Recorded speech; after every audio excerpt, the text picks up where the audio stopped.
Hello everybody, welcome to the videos section of our Launchmetrics Support Center. Today we're going to be covering how to generate SendOut reports. Hopefully at this point you would have already watched our videos on creating sendouts as well as returning samples. We also have videos on how to create new collections as well as import new samples. To generate a SendOut report, we're going to hover over the Reporting tab and select SendOut Report. SendOut reports are a great way to see all of your samples that have been sent out and returned, as well as samples that have been gifted, returned to vendor, archived, written off, and it's also just where you're going to see any information on who your samples were sent to.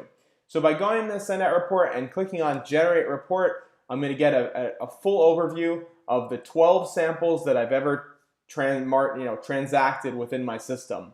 By default, it's going to be sorted by the delivery number. So you're going to see LCM 1, 2, 3, 4, 5, 6, 7, all in order. You are able to sort this however you'd like. So if you want to sort it by the ship date range, expected return date, designer, you are able to sort your search results.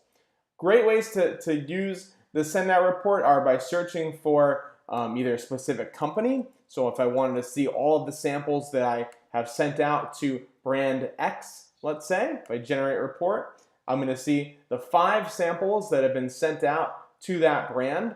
And this would also not, that number 5 is accounting for samples that you might have sent to them twice. So for example, LCM 0004, this sample has been sent twice to that brand. So it's the total amount of items that have been sent to the brand. Now, if you look closely, you're going to notice that the contact is different at brand X. So then what I can do, if I wanted to be more defined in what I'm looking for, I can say, okay, what are all the samples that I've sent to Jennifer Smith at brand X versus John Williams, who works at brand X. And when I do that, I also can throw in a ship date range filter. So I can say I want to look for all of the samples that I sent to this contact during the month of June, let's say. And I can plug that in and generate that report. If I wanted to get very specific, I can search by my type, my designer, collection, however I wanted to filter that down. SendOut reports are also the best way where you're going to be able to see samples that have been marked as either closed, reserved. So if I wanted to see all of my samples that I have marked as reserved, I can check that box off and then generate that report. I can see my 2 samples that I have marked as reserved. I can also check and see what are all my samples that are currently on open deliveries.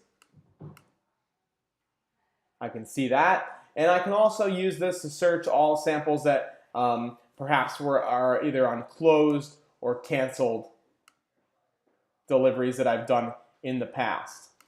In addition to the delivery status, using the sample status drop down is going to be where I can see samples also that perhaps I have gifted. So if I've gifted samples, this is where I'm going to be able to check off that box, run that report, and I can see my one red dress that I've gifted to Kylie Jenner. So once a sample has been marked as either sold, written off, gifted, returned to vendor, transferred to client through gateway, archived, these are all statuses that you're only going to then find your sample in this report. So a gifted sample is never going to be found in our sample manager in our live inventory. They're only going to be found here in our SendOut report.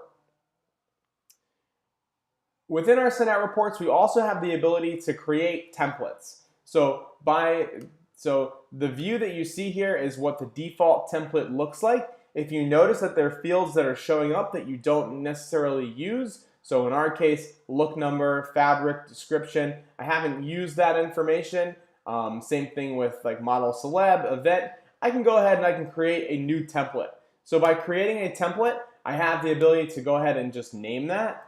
So I'll name my template. I can set it to either being private to just my own username, or I can allow others to use and edit.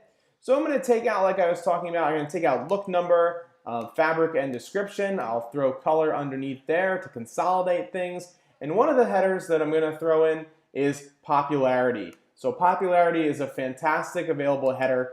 And if I click on create, the reason why I like popularity so much is because it tells us, it shows me what samples I've put on the most deliveries.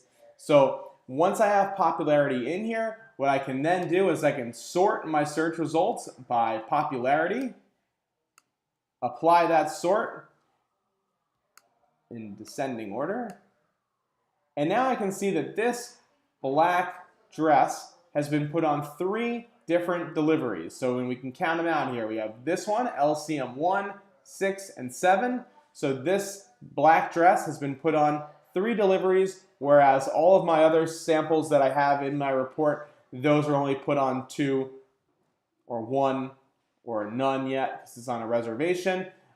So we can infer based on that data that our black dress, this style number, was our most popular sample that we do have in our sample manager. So just including something as simple as popularity can give us a lot of insight and data, especially if we've used our types really well, our colors really well. We can give meaningful feedback about what colors and styles and types are being requested the most and being sent out the most. So that's great data for your designer, for your brands, for your agencies. So I hope that is helpful for you in the future. If you do have any specific questions regarding the SendOut report, please feel free to reach out to our support team at support@launchmetrics.com. We'll be more than happy to help you out with that.